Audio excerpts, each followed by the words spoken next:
بسم اللہ الرحمن الرحیم وبہ نستعین وصلی اللہ علی نبینا محمد وعلی آلہ وصحبہ اجمعین ومن تبعہم بإحسان الی یوم الدین وبعد۔ قال اللہ تبارک وتعالی وأن هذا صراطی مستقیما فاتبعوه ولا تتبعوا السبل فتفرق بكم عن سبیلہ ذلکم وصاکم بہ لعلکم تتقون۔ محترم حاضرین، عزیز ماں اور بہنوں، سورہ انعام کی 3 آیات، ان کے بارے میں تفسیر جاری تھی اور 2 آیتوں کے تعلق سے پچھلے درس میں آپ کے سامنے تذکرہ ہو چکا ہے۔ اب یہ تیسری آیت ہے۔ یہ 10 احکامات کے پر مشتمل آیت ہے، جس میں سب سے پہلے شرک سے منع کیا گیا اور اس کے بعد دیگر احکامات دیے گئے۔ یہاں بتانے کا مقصود یہ ہے کہ جب تک انسان کا عقیدہ صحیح نہیں ہوگا، معاملات زندگی کی اصلاح نہیں ہو سکتی۔ ایک مثال میں اکثر دیتے رہتا ہوں کہ بخاری کی ایک روایت نبی کریم صلی اللہ علیہ وسلم نے عام سماجی زندگی کے تعلق سے بیان کیا، جیسا کہ پڑوسی من کان یؤمن باللہ والیوم الآخر فلا یؤذی جارہ، کہ جو اللہ اور آخرت کے دن پر ایمان رکھتا ہے اسے چاہیے کہ پڑوسی کو تکلیف نہ دے۔ اب یہاں ایک سماجی مسئلہ ہے کہ پڑوسی کو تکلیف نہیں دینا ہے، لیکن اسے ایمانیات سے جوڑ دیا گیا۔ اللہ اور آخرت کے دن کے پر ایمان رکھنا، اس کا مطلب جس کا ایمان صحیح ہوگا وہ بندوں کے تعلق سے جو معاملات ہے اس میں بھی پرفیکٹ ہوگا۔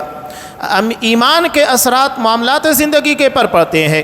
عقیدہ صحیح ہے، اس کا مطلب یہ ہے کہ معاملات صحیح ہوں گے، اور اگر معاملات کے اندر خرابی ہے تو لازمی طور کے پر اس کے عقیدے کے اندر بھی جھول ہے، تو دونوں چیزیں لازم و ملزوم ہے۔ اب یہاں تیسری آیت، یہاں احکامات کو بیان کرنے کے بعد آخر میں اللہ تبارک و تعالیٰ نے کہا وَأَنَّ هَذَا صِرَاطِ مُسْتَقِيمًا، یہی میرا سیدھا راستہ ہے، فَاتَّبِعُوا، اسی راستے کی پیروی کرو، وَلَا تَتَّبِعُوا السُّبُلَ، اور اس کے علاوہ جتنے راستے ہیں ان کی پیروی مت کرو، فَتَفَرَّقَ بِكُمْ عَنْ سَبِيلِهِ، ورنہ تم سیدھے راستے صراط مستقیم سے بھٹک جاؤ گے۔ اب یہاں واضح طور کے پر قرآن مجید نے کہا راستہ صرف ایک ہی ہے۔ اب ہمارے یہاں لوگ ایک کو چھوڑ کر باقی تمام چیزوں کے پیچھے الجھے ہوئے ہیں۔ آپ صلی اللہ علیہ وسلم کی مشہور حدیث جسے امام ابو داؤد رحمۃ اللہ علیہ، امام ترمذی دونوں نے روایت کیا کہ وَسَتَفْتَرِقُ هَذِهِ الْأُمَّةُ إِلَى 73 فِرْقَةً كُلُّهَا فِي النَّارِ إِلَّا وَاحِدَةً، کہ میری امت بھی 73 فرقوں میں تبدیل ہو جائے گی۔ اس سے پہلے آپ صلی اللہ علیہ وسلم نے بیان کیا کہ یہود 71 فرقوں میں تبدیل ہو گئے، بڑھ گئے، اور ان میں ایک ناجی گروہ تھا۔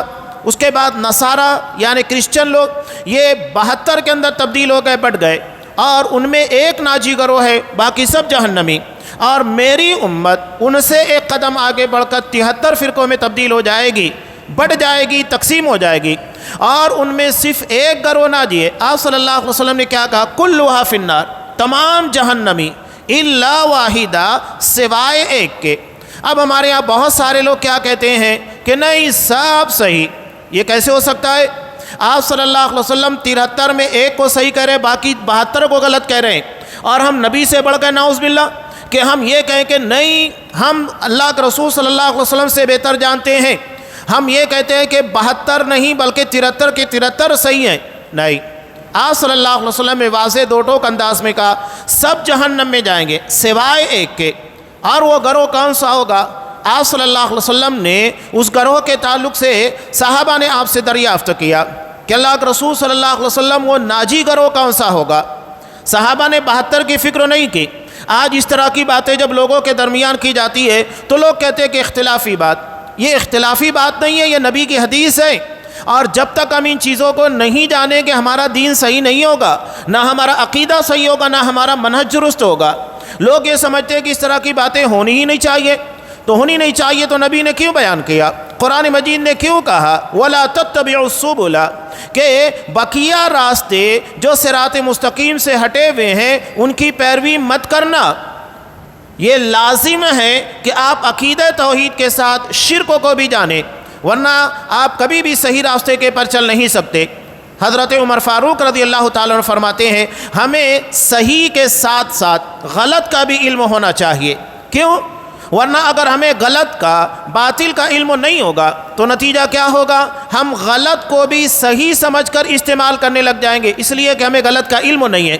تو ہمیں صحیح کے ساتھ یعنی حق کے ساتھ باطل کا بھی علم ہونا چاہیے کہ باطل کیا ہے، تاکہ ہم اس سے بچ سکیں۔ جس طرح ہمیں حلال کا علم ہونا چاہیے اور اسی کے ساتھ حرام کا بھی۔ حرام کا علم کیوں ہونا چاہیے؟ تاکہ ہم حرام سے اپنے آپ کو بچا سکیں۔ یہ نہیں کہ حرام کا علم حاصل کرنے کا مطلب یہ کہ ہم حرام کاری کریں، نہیں، بلکہ حرام کے جاننے کا مطلب یہ کہ اس سے بچیں۔ جس طرح ہم بیماریوں کے بارے میں علم حاصل کرتے ہیں تاکہ ہم ان سے بچ سکیں، اسی طرح باطل اور وہ تمام چیزیں جو خلاف شریعت ہے اس کا علم حاصل کرنا چاہیے تاکہ اس سے ہم اپنے آپ کو بچا سکیں۔ اسلام میں فرقہ بندی کی کوئی گنجائش نہیں، یہ بالکل واضح اور دو ٹوک فیصلہ ہے۔ اب یہاں اس حدیث کے ضمن میں ایک بات یاد رکھیے، اصحاب کرام نے نبی کریم صلی اللہ علیہ وسلم سے سوال کیا کہ اللہ کے رسول یہ بتائیے وہ ناجی گروہ کون سا ہوگا؟ تو آپ صلی اللہ علیہ وسلم نے نام نہیں بتایا، ورنہ نام بتا دیتے تمام لوگ لیبل رکھ لیتے اور کہتے کہ ہم جنتی ہیں، اور آج وہی ہو رہا ہے کہ ہر کوئی لیبل استعمال کر رہا ہے اہل سنت والجماعت اور اپنے آپ کو جنتی سمجھ رہا ہے۔ اہل سنت والجماعت کا مطلب بھی سمجھتا ہے، اہل سنت والجماعت کا مطلب اگر آپ پوچھ لیں گے تو بتا نہیں پائیں گے۔ اہل سنت والجماعت کا مطلب کیا ہوتا ہے بتاؤ؟ اہل سنت کا مطلب ہوتا ہے اہل توحید، اس لیے کہ سنت عقیدہ توحید کے معنی میں استعمال ہوتا ہے۔ مشہور کتاب امام بربہاری کی شرح السنہ، یہ کس باب میں ہے؟ شرح السنہ، سنہ یعنی عقیدے کے باب میں، پوری کتاب عقیدہ توحید کے پر مشتمل ہے۔ تو وہاں سنت سے مراد عقیدہ صحیحہ ہے، عقیدہ توحید ہے، اور جماعت سے مراد اصحاب کرام کی جماعت ہے، یعنی جن کا عقیدہ اور جن کا منہج صحیح ہو وہ لوگ اہل سنت والجماعت ہیں۔ اب جن لوگوں کا عقیدہ بھی صحیح نہیں ہے، نہ ان کا طریقہ اصحاب کرام کے مطابق ہے، تو کیسے وہ لوگ اہل سنت والجماعت ہو سکتے ہیں؟ صرف نام رکھنا کافی نہیں ہے۔ آپ صلی اللہ علیہ وسلم نے کیا کہا؟ ما انا علیہ اليوم اصحابی، آج جس کے پر میں اور میرے صحابہ ہیں۔ حالانکہ آپ اتنا کہتے آج جس کے پر میں ہوں کافی تھا، لیکن آپ صلی اللہ علیہ وسلم نے کہیں پر بھی صحابہ کو اپنے سے جدا نہیں کیا، بلکہ کہا آج جس کے پر میں اور میرے صحابہ، یعنی جس چیز کے پر میں ہوں میرے صحابہ بھی اسی کے پر ہے۔ میں اور میرے صحابہ کبھی جدا نہیں ہو سکتے، نہ ان کا عقیدہ و ایمان مجھ سے جدا ہو سکتا ہے، نہ ان کا منہج، ان کا طریقہ عمل مجھ سے جدا ہو سکتا ہے۔ اس لیے آپ صلی اللہ علیہ وسلم نے اپنے ساتھ اصحاب کرام کو ہمیشہ شامل رکھا، اور قرآن مجید نے اصحاب کرام کے ایمان کو معیار قرار دیا، فَإِنْ آمَنُوا بِمِثْلِ مَا آمَنْتُمْ بِهِ فَقَدِ اهْتَدَوْا، کہ اگر تم صحابہ کی طرح ایمان لاؤ ہدایت پر آؤ گے۔ ہدایت کے لیے اصحاب کرام کی طرح ایمان لانا ضروری ہے۔ اب ہمیں کیسے معلوم ہوگا صحابہ کا ایمان کیسے تھا؟ صحابہ کس ایمان کس عقیدے کے پر تھے؟ اس وقت معلوم ہوگا جب ہم قرآن و حدیث کے مطالعے کے ساتھ اصحاب کرام کی زندگی سے واقف ہوں گے کہ اس طرح انہوں نے کس طرح خدمات کو انجام دیا، اور ہجرت دراصل اسی واقعے کی جانب بھرپور اشارہ کرتی ہے، اصحاب کرام کی قربانیوں کی یادگار ہے۔ تو یہاں آپ صلی اللہ علیہ وسلم نے واضح کہا سب جہنم میں جائیں گے سوائے ایک کے، اور وہ ناجی گروہ ہوگا جو آپ صلی اللہ علیہ وسلم اور صحابہ کے طریقے پر چلنے والا ہوگا۔ اب یہاں بڑے افسوس کے ساتھ کہنا پڑتا ہے کہ اصحاب کرام جو نبی کریم صلی اللہ علیہ وسلم کی سب سے عظیم خدمات کا نتیجہ ہے، آپ صلی اللہ علیہ وسلم کی تعلیم و تربیت کا عظیم شاہکار، ان کے پر سب سے زیادہ ٹارگٹ کیا جاتا ہے۔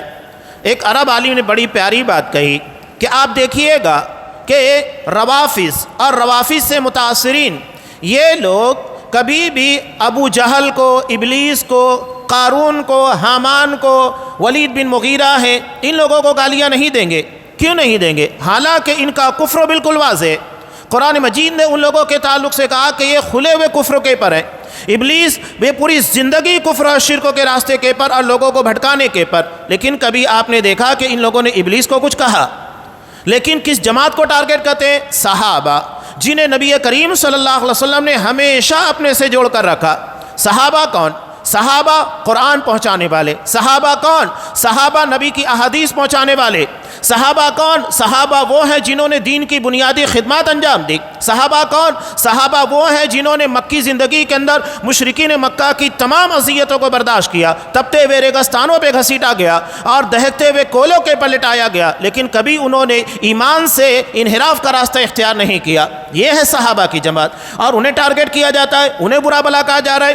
حضرت امیر معاویہ رضی اللہ تعالیٰ عنہ جن کے بارے میں آپ صلی اللہ علیہ وسلم نے دعا دی، نبی کے برادر نسبتی، جنہیں ہم اپنی زبان کے اندر کہتے ہیں سالہ، برادر نسبتی، آپ صلی اللہ علیہ وسلم کے حضرت ام المؤمنین رضی اللہ تعالیٰ عنہ ام حبیبہ رضی اللہ تعالیٰ عنہ کے بھائی، کاتب وحی، قرآن کو امت تک پہنچانے والے، اتنے عظیم صحابی جنہوں نے بلا شرکت غیر 20 سال تک مملکت اسلامیہ کے پر خلافت قائم کی، اس سے بڑھ کر کچھ مل سکتا ہے؟ نبی نے جن کے بارے میں دعا دی، اللہم اجعلہ ہادیا مہدیا واہدی بہ، کہ اللہ امیر معاویہ رضی اللہ تعالیٰ عنہ کو ہدایت والا، ان کے ذریعے ہدایت ملے اور ان کے ذریعے لوگ ہدایت پائیں، ایسا بنا دے۔ بتائیے، جس کو نبی کہہ رہا ہے کہ اللہ اس کو ہدایت دینے والا بنا، وہ کیسے گمراہ ہو سکتے؟ نعوذ باللہ، جن کے بارے میں اتنی دھڑلے کے ساتھ سلمان ندوی کہتا ہے ہم ادب نہیں کرتے، جو صحابہ کی تعظیم نہیں کرتا وہ ہمارے نزدیک قابل احترام نہیں ہے، بالکل واضح بات۔ تو وہ کیا کہتا ہے؟ نعوذ باللہ، حضرت امیر معاویہ رضی اللہ تعالیٰ عنہ من گھڑت روایات کی بنیاد پر کہتا ہے کہ حضرت امیر معاویہ رضی اللہ تعالیٰ عنہ اس امت کے فرعون ہیں، نعوذ باللہ۔ نبی نے انہیں اس امت کا فرعون کہا۔ صحیح احادیث کو چھپا لے جاتے ہیں، من گھڑت روایتیں لا کر بیان کرتے ہیں، اور اس کے بعد کہتے ہیں کہ حضرت امیر معاویہ اگر ممبر کے پر نظر آئے انہیں قتل کر دیا جائے۔ کیا بکواس نہیں کی گئی چھوٹی روایات کی بنیاد کے پر، اور لوگ ان کا دفاع کر رہے ہیں۔ حیرت کی بات ہوتی ہے، دراصل یہ راستہ کھلا کن لوگوں نے کھولا؟ رافضیوں کے ذریعے اس کے اثرات جب امت محمدیہ کے اندر پڑے تو ان لوگوں نے اصحاب کرام، سب سے پہلا ٹارگیٹ حضرت امیر معاویہ، حضرت یزید کے ساتھ ان کے والد حضرت امیر معاویہ رضی اللہ تعالیٰ عنہ کو ٹارگٹ کیا جاتا ہے، پھر دھیرے دھیرے حضرت عثمان غنی رضی اللہ تعالیٰ عنہ، اس کے بعد حضرت عمر فاروق، اور اس کے بعد حضرت ابو بکر صدیق رضی اللہ تعالیٰ۔ یہ کڑی ہے۔ حضرت امیر معاویہ رضی اللہ تعالیٰ عنہ اصحاب کرام کی جماعت کا دروازہ ہے، جو اس دروازے کو توڑے گا، داخل ہونے کی کوشش کرے گا، تمام صحابہ کو اپنی زد میں لے گا۔ لہذا امیر معاویہ رضی اللہ تعالیٰ عنہ کا دفاع ایمان کا، اسلام کا دفاع ہے، اور اللہ جب ان سے راضی تو آپ کو ناراض ہونے کی ضرورت کیا ہے؟ آپ کی ناراضگی سے کسی کی جنت و جہنم کے فیصلے نہیں ہوں گے، وہ اللہ فیصلے کرے گا۔ ہم دنیا میں بیٹھ کر کسی کے جنت اور جہنم کے فیصلے نہیں کر سکتے۔ ہمیں تو اپنے بارے میں پتہ نہیں کہ ہمارا کیا ہوگا، ہم دوسروں کے بارے میں فیصلہ کر رہے ہیں، اور اس جماعت کے بارے میں جنہیں خود اللہ تبارک و تعالیٰ نے جنتی ہونے کا سرٹیفکیٹ دیا، وَكُلًّا وَعَدَ اللَّهُ الْحُسْنَى، اللہ نے تمام صحابہ سے جنت کا وعدہ کیا، تو ہم کون ہوتے اس کے بارے میں فیصلہ کرنے والے؟ تو یہ فرقہ بندی کی ایک بڑی بنیاد ہے، اصحاب کرام سے نفرت کرنا۔ یہ بڑا عجیب و غریب معاملہ۔ اس ضمن میں ایک یہودی کے تعلق سے جو واقعہ بیان کیا جاتا ہے وہ بھی بہت عجیب ہے، کہ وہ ایک رافضی کے یہاں پر غلام تھا اور وہاں اس کی خدمات انجام دیتا، لیکن مسلمان نہیں ہوا۔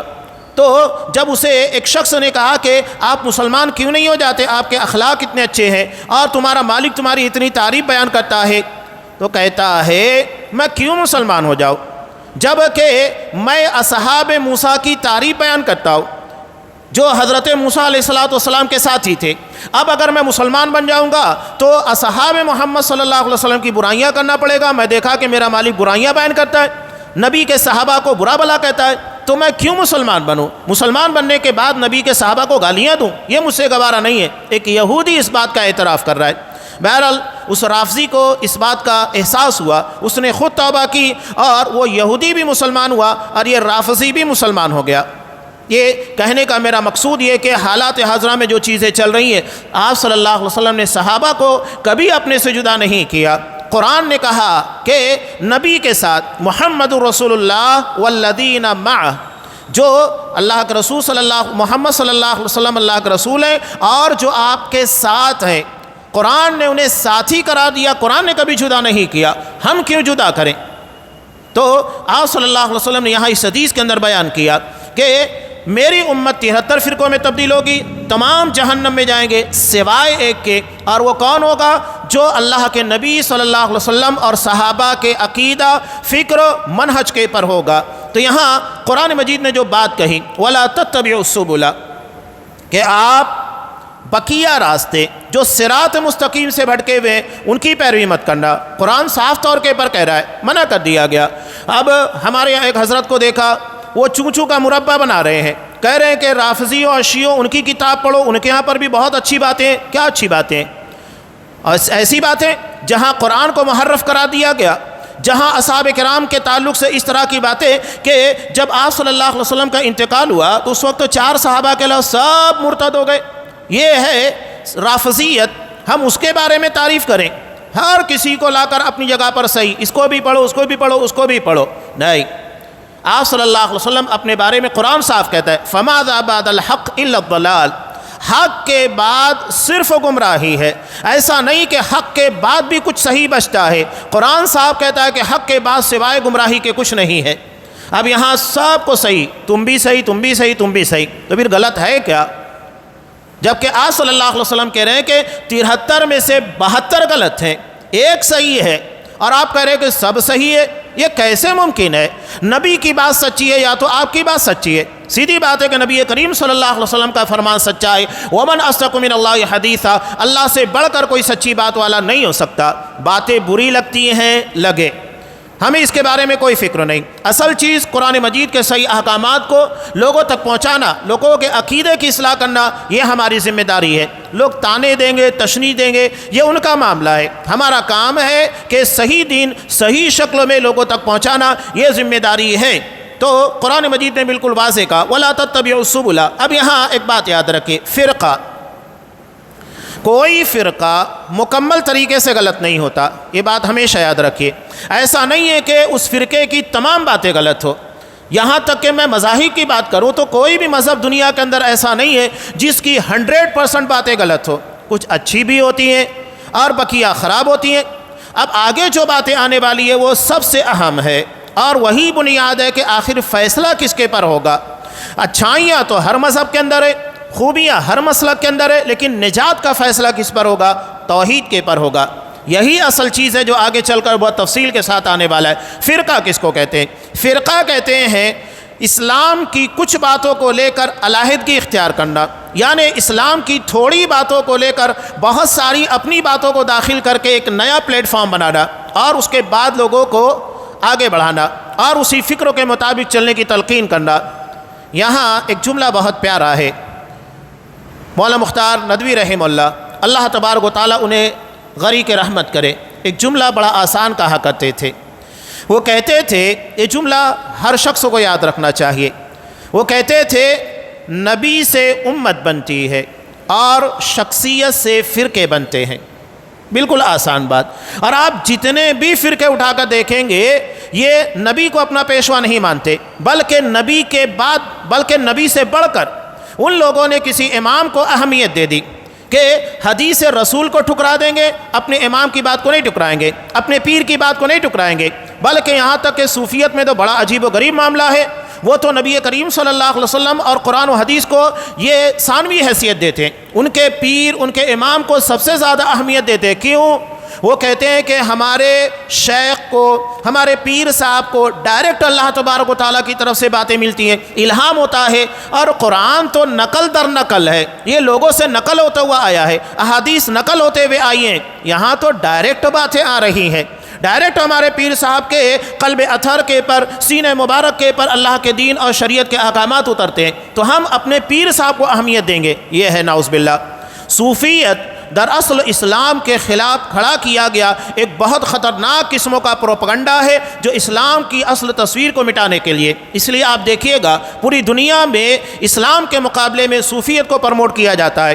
چاہے آپ روس کی بات کیجئے، وہاں کا صدر پوتین یہ اپنی سربراہی کے اندر صوفیوں کا اجلاس کرتا ہے، ہمارے اپنے ملک کا بھی وہی معاملہ، امریکہ نے بھی انہی لوگوں کو اصل اسلام کی حیثیت سے پیش کیا کہ ان لوگوں کے پاس صحیح اسلام ہے، حالانکہ ان لوگوں کو بھی پتہ ہے کہ حقیقی اسلام کن لوگوں کے پاس ہے، لیکن وہ کیا کر رہے ہیں؟ ان لوگوں کو پروموٹ کر رہے ہیں جن لوگوں کے پاس حقیقت میں اسلام ہے ہی نہیں، جو اللہ اور رسول تک پہنچتے ہی نہیں، بلکہ اللہ اور رسول تک پہنچنے سے رکاوٹ بن جاتے ہیں، رکاوٹیں کھڑی کرتے ہیں تاکہ لوگ اللہ اور رسول تک نہ پہنچ پائے۔ آگے ایسا بہت سارا واقعہ آئے گا۔ جنید بغدادی کا بڑا مشہور واقعہ، وہی ہے نا کہ اللہ تک بندوں کو نہیں پہنچنے دیا جائے، کہ جب یہ اپنے ایک مرید کے ساتھ جا رہے تھے، راستے میں دریا پڑا، اب ہوا یوں کہ اس دریا کو پار کرنے کے لیے کوئی راستہ نہیں تھا، تو جنید بغدادی کہنے لگے یا اللہ یا اللہ، اور مرید کو کہا کہ تو کہ یا جنید یا جنید۔ اب یہ آگے بڑھے اور دریا کے پر اسی طرح چل رہے ہیں جیسا کہ پانی سڑک کے پر چلا جاتا ہے، زمین کے پر، اس طرح پانی کے پر چل رہے ہیں۔ اب دیکھیے بات کیسی کہتے اس حکایت کے اندر کہ درمیان سفر دریا کو پار کرتے ہوئے شیطان نے وسوسہ ڈالا۔ کیا وسوسہ ڈالا؟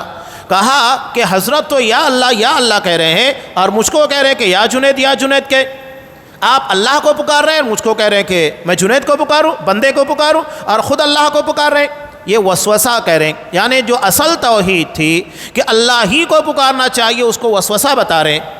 تو شیطان نے وسوسہ ڈالا تو یہ حضرت بھی کہنے لگے یا اللہ، ڈوبنے لگ گئے۔ اس کے بعد انہوں نے آواز دی کہ شیخ ڈوبنے لگاؤ، تو کہا کہ کیا کہنے لگا؟ کہا کہ میں یا اللہ کہنے لگا تھا۔ تو کہا کہ یا جنید کہ جب اس نے یا جنید کہنا شروع کیا باہر نکل گیا، ڈوبنے سے بچ گیا۔ اب یہاں ایک بڑی عجیب و غریب بات یہ کہتے ہیں کہ شیخ کو اپنے مرید کی تمام باتوں کا علم ہوتا ہے، پیچھے چل رہا ہے، وہ اللہ تبارک و تعالیٰ کو پکارنے لگا وہ پتہ نہیں ہے، اور کہتے ہیں کہ سب معلوم ہوتا ہے۔ وہ اللہ تبارک و تعالیٰ کو پکارنے لگا وہ پتہ نہیں ہے، پوچھ رہے کہ بھئی تو کیا کرنے لگا تھا؟ کہا کہ اللہ کو پکارنے لگا۔ اگر حضرت کو اتنا ہی علم ہوتا تو سوال کرنے کی ضرورت کیا تھی؟ اور اس کے بعد یہ کہتے ہیں کہ پہلے تو مجھ تک پہنچ، اس کے بعد اللہ تبارک و تعالیٰ تک پہنچنا۔ یہ وسیلہ اور ذریعہ بتاتے ہیں۔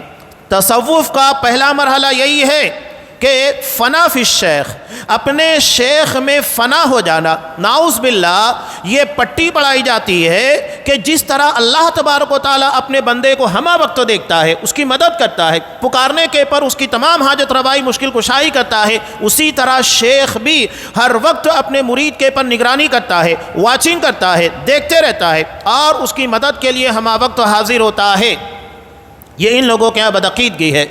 اب بتائیے پہلا اسٹیپ کوئی پار کر سکتا ہے؟ کوئی نہیں۔ اللہ کو چھوڑ کر بندوں کا محتاج بنانے کی سازش ہے، بڑا خطرناک قسم کا گورکھ دھندا ہے۔ جبکہ نبی کریم صلی اللہ علیہ وسلم جب ایک مرتبہ صحابہ آپ کے پاس آئے اور آپ سے مدد طلب کرنے لگے تو آپ صلی اللہ علیہ وسلم نے کیا کہا؟ اِنَّهُ لَا يُسْتَغَاثُ بِي، دیکھو میں فریاد رس نہیں ہوں کہ آپ میرے پاس جس طرح اللہ تبارک و تعالیٰ سے مدد مانگنا چاہیے آئے ہو، منع کر دیا، بلکہ مدد اور جو بھی نصرت ہے وہ اللہ سے مانگی جاتی ہے، مجھ سے نہیں۔ کتنے واضح انداز میں آپ صلی اللہ علیہ وسلم نے کہا۔ نبی سے بڑھ کر دین کو جاننے والا، پہنچانے والا، اس کی حقیقت کو لوگوں کو سمجھانے والا کوئی ہو سکتا ہے؟ اور صحابہ سے بہتر جماعت کوئی ہو سکتی ہے؟ اس کے بعد بھی آپ نے کہا اور دنیا میں جتنے بھی پیر کامل گزرے ہیں، یعنی جو حقیقت میں ابدیت اور بندگی کے مقام کے پر فائز ہوئے، وہ اصحاب کرام کی جماعت تھی۔ جتنے بھی اولیاء دنیا میں گزرے ہیں وہ اصحاب کرام میں ایک ادنا صحابی، جو آخری صحابی جس کو مقام اور مرتبے کے اعتبار سے کہا جائے، جس نے نبی کے ساتھ صرف ایک لمحہ گزارا، اس کی خاک پاک کو بھی نہیں پہنچ سکتے۔ یہ مقام صحابہ کو دیا گیا ہے۔ بعد میں آنے والا اگر ساری زندگی عشاء کی نماز سے فجر کی نماز، بلکہ عشاء کے وضو سے فجر کی نماز ادا کرتا رہے، تہجد ادا کرتا رہے، اور اس کی کوئی نماز تکبیر تحریمہ کے ساتھ مس نہ ہو، تب بھی وہ کسی صحابی کے خاک پاک کو نہیں پہنچ سکتا۔ یہ مقام اور مرتبہ اصحاب کرام کو ملا ہے۔ لیکن لوگوں نے کیا کیا؟ صحابہ کو ڈیگریڈ کیا اور ان اولیاء کو، پیروں کو بڑا مرتبہ دیا جن کے عقیدہ ہے ہی نہیں۔ وہ مشہور آیت پیش کرتے ہیں، کون سی؟ الا ان اولیاء اللہ لا خوف علیہم ولا هم یحزنون، کہ اللہ کے ولیوں کے پر کوئی خوف، کوئی غم نہیں ہوگا۔ لیکن آگے کی آیت کو حذف کر جاتے ہیں جہاں پر اولیاء کی صفات بیان کی گئی، الذین آمنوا وکانوا یتقون، جو ایمان والے، توحید والے، یتقون، اور جو پرہیزگار ہیں، متقی ہیں، یہ ہیں۔ یہاں مجھے افسوس کے ساتھ کہنا پڑتا ہے کہ آپ لوگوں نے دیکھا ہوگا، جو زیادہ عمروں کے لوگ ہیں ان لوگوں نے اکثر دیکھا ہوگا کہ مارکیٹ کے اندر تابانی کی دکان کے پاس ایک شخص بیٹھا رہتا تھا، انتہائی گندا غلیظ، کہ اگر آپ اس کو دیکھ لیں تو پانی پینے کا جی نہ کرے۔ اس کی حالت اتنی خسیس تھی، جگہ پہ پیشاب کرنا، قضاء حاجت کرنا سب تھا۔ میں نے اپنی نظروں سے دیکھا، عقیدہ جب بگڑتا ہے تو کیا ہوتا ہے معلوم ہے؟ کہ عورتیں اس کے منہ کا چبایا ہوا پان، جو کبھی برش نہیں کرتا تھا، اس کا چبایا ہوا پان بطور تبرک کے استعمال کیا کرتی تھیں، عورتیں جا کر اس کے چبائے ہوئے پان کو لیا کرتی تھی. بتائیے یہ حالت ہے. اور مرنے کے بعد خوب بڑا مزار بنا دیا گیا. جس نے کبھی نماز نہیں پڑھی ہمیشہ گندگی کی حالت میں رہتا. تو یہ بھی تصوف کا ایک کرشمہ ہے کہ ان لوگوں کے یہاں پر کیا ہے کہ آخری مقام کہتے ہیں، یعنی اس مقام پر پہنچنے کے بعد شیخ کے اوپر سے شریعت ساقط ہو جاتی ہے، یعنی اب اسے شریعت کے پر عمل کرنے کی کوئی ضرورت نہیں. اب اس مقام پر پہنچ گیا. جبکہ آپ صلی اللہ علیہ وسلم نبی ہیں اور آپ کو اللہ تبارک و تعالیٰ نے بندوں میں جو مقام عطا کیا کسی کو نہیں مل سکتا. اس مقام پر پہنچنے کے بعد آپ اتنی نماز ادا کرتے تھے کہ آپ کے پیروں میں سوجن آ جایا کرتی تھی. بخاری کی روایت، صحابہ کہتے کہ آپ اتنی عبادت کیوں کرتے ہیں جب کہ آپ کے اگلے پچھلے تمام گناہوں کو بخش دیا گیا؟ تو آپ نے کیا جواب دیا؟ افلا اکون عبدا شکورا، کیا میں اللہ کا شکر گزار بندہ نہ بنوں کہ اللہ نے مجھے اتنا بڑا مقام عطا کیا اور میں اس کا شکریہ بھی نہ ادا کروں؟ آپ آخری وقت تک صحابہ کے سہارے سے آ کر نماز ادا کر رہے ہیں. کبھی آپ نے نماز چھوڑی نہیں. جنگ خندق کے موقع پر جب مشرکین کے حملوں کی کثرت کی وجہ سے کئی نمازیں آپ کی چھوٹی تو آپ نے ان کے لیے بد دعا کی. جنہوں نے طائف کے مشرکوں کے پر اتنے خراب حالت میں اتنی تکلیف دینے کے بعد بد دعا نہیں دی، آپ صلی اللہ علیہ وسلم نے نماز کے چھوٹ جانے کی وجہ سے مشرکین کو بد دعا دی کہ اللہ ان کی قبروں کو آگ سے بھر دے کہ انہوں نے ہمیں نماز وسطیٰ یعنی نماز عصر سے غافل کر دیا. یہ حالت نبی کریم صلی اللہ علیہ وسلم کی. اور یہ کہتے ہیں کہ شریعت ساقط ہو جاتی ہے، دین کے پر عمل کرنا ان کے لیے ضروری نہیں. وہ تصور میں کشف میں تمام چیزوں کو ادا کر لیتے ہیں. ایک حضرت کو جب کہا گیا کہ آپ نماز نہیں پڑھتے تو کہتے ہیں کہ میں کشف کی حالت میں جا کر کعبہ میں نماز ادا کرتا. نعوذ باللہ. نبی کریم صلی اللہ علیہ وسلم کو کبھی یہ احساس حاصل نہیں ہوا. یہ ان لوگوں کو حاصل ہوتا ہے جن کا عقیدہ نہیں، جن کا طریقہ نہیں، دین کے احکامات سے نا واقف. تو یہ ایک خطرناک قسموں کی سازش ہے جو بیان کیا جا رہا ہے. تو قرآن نے جو بات کہی فرقہ بندی، بار بار کہتا ہوں اس کے بارے میں بہت چوکنا رہنا چاہیے. تو وہی جملہ جسے حضرت مولانا مختار ندوی رحمہ اللہ نے کہا تھا کہ نبی سے شخصیت بنتی، نبی سے امت بنتی ہے اور شخصیت سے فرقے بنتے ہیں. کسی کی ذات کا احترام کرنا، عزت دینا یہ اپنی جگہ پر، لیکن شخصیت پرستی کب ہوتی ہے؟ جب ہم اسے شریعت کے مقابلے میں لا کر کھڑا کریں، یعنی شریعت کی باتوں کے مقابلے میں اسے اہمیت دینے لگ جائے. یہی دراصل شخصیت پرستی ہے. کسی کی عزت کیجئے، بہت اچھی بات ہے. اسلام ہمیں لوگوں کی عزت و توقیر کا حکم دیتا ہے. وہ کافر ہے، مشرک تب بھی مسلمان نہیں ہے تو کیا ہوا؟ ہم اس کے ساتھ بے عزتی کا یا ذلت والا عمل اختیار نہیں کریں گے. لیکن اس کا مطلب یہ نہیں ہوتا ہے کہ ہم اسے شخصیت پرست بنا دیں. شخصیت پرستی یہ ہے کہ دین کے مقابلے میں کسی کو ترجیح دی جائے. کسی کو دین کے مقابلے میں ترجیح نہیں دی جائے گی. حضرت عمر فاروق رضی اللہ تعالیٰ عنہ کے بہت سارے معاملات، ملہم شخصیت، لیکن اس کے بعد کیا ہوا؟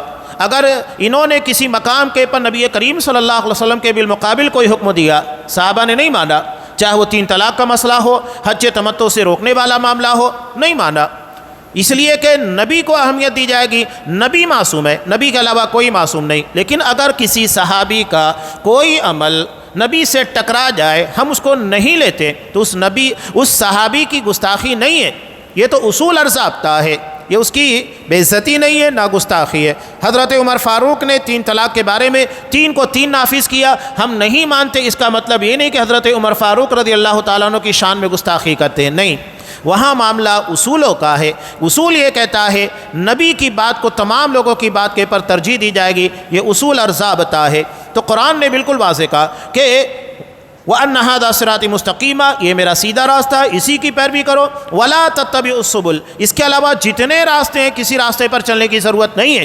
آج لوگ کہتے ہیں، اب یہاں پر کھڑے ہو گئے، مثال کے طور پر ہمارے یہاں پر ایک چوفلی ہے، 4 راستے. ایک راستہ دھولیا جا رہا ہے، ایک ممبئی کی طرف جا رہا ہے. آپ داہنی طرف جائیں گے تو منماڑ کے راستے کی طرف نکل جاتے ہیں، اور اس سائیڈ میں جائیں گے آپ مختلف جگہ چلے جائیں گے، ساکری، جیتانا وغیرہ.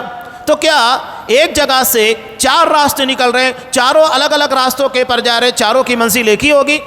ناممکن چیز ہے. کبھی بھی یہ ایک جگہ نہیں پہنچیں گے.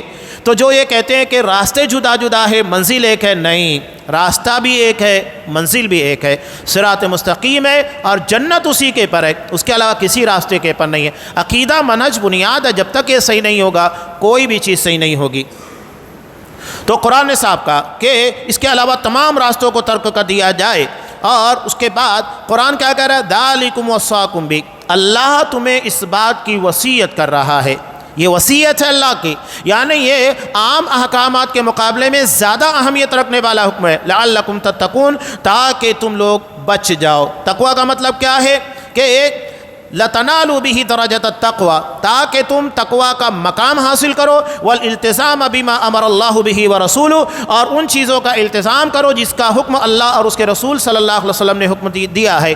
یہی دراصل تقوی کا اصل راستہ ہے، اور یہی ہمیں اللہ کی جنت تک لے کر جائے گا، باقی کوئی چیز ہمیں اللہ کی جنت تک نہیں لے کر جا سکتی ہے۔ اب اسی چیز کو حضرت عبداللہ ابن مسعود رضی اللہ تعالیٰ عنہ کہتے ہیں، من اراد ان ينظر الى وصیت محمد صلی اللہ علیہ وسلم التی علیہ خاتم، کہ جو شخص آپ صلی اللہ علیہ وسلم کی وصیت کو دیکھنا چاہتا ہے جس کے پر آپ نے مہر لگا دی ہے، یعنی یہ بات کنفرم ہو گئی ہے، کوئی ڈاؤٹ کوئی شبہ نہیں ہے، فَلْيَقْرَأْ، تو اسے کیا کرنا چاہیے؟ ان آیتوں کو پڑھے جو ابھی یہاں پر بیان کی گئی ہے، 3 آیتیں سورہ انعام کی، جس میں سب سے پہلے شرکوں کے بارے میں ممانعت ہے، اور وہاں سے لے کر وَأَنَّ هَذَا صِرَاطِ مُسْتَقِيمًا فَاتَّبِعُوهُ۔ اب یہاں اس کے بعد آگے شروع ہو رہا ہے حضرت معاذ بن جبل رضی اللہ تعالیٰ عنہ کی حدیث، جو اسی آیت کی تشریح کے طور پر آئے گی، جس میں توحید کا بہت ہی آسان اور سہل انداز میں تذکرہ کیا گیا ہے، سوال و جواب کی شکل میں۔ انشاءاللہ وہ تمام تر تفصیل آئندہ درس میں آپ کے سامنے پیش کی جائے گی۔ اللہ تبارک و تعالیٰ سے دعا ہے کہ یہ جو نبی کی وصیت ہے، 3 آیات کے پر مشتمل، 10 احکامات کے پر مشتمل ہے، اللہ تبارک و تعالیٰ ہمیں اسے سمجھنے اور اس کے مطابق عمل کی توفیق دے، ہر قسم کی گمراہیوں سے محفوظ رکھے، صراط مستقیم کی سمجھ عطا فرمائے، اور اسی راستے کے پر ہماری زندگی کا خاتمہ فرمائے۔ آمین۔ وآخر دعوانا ان الحمد للہ رب العالمین۔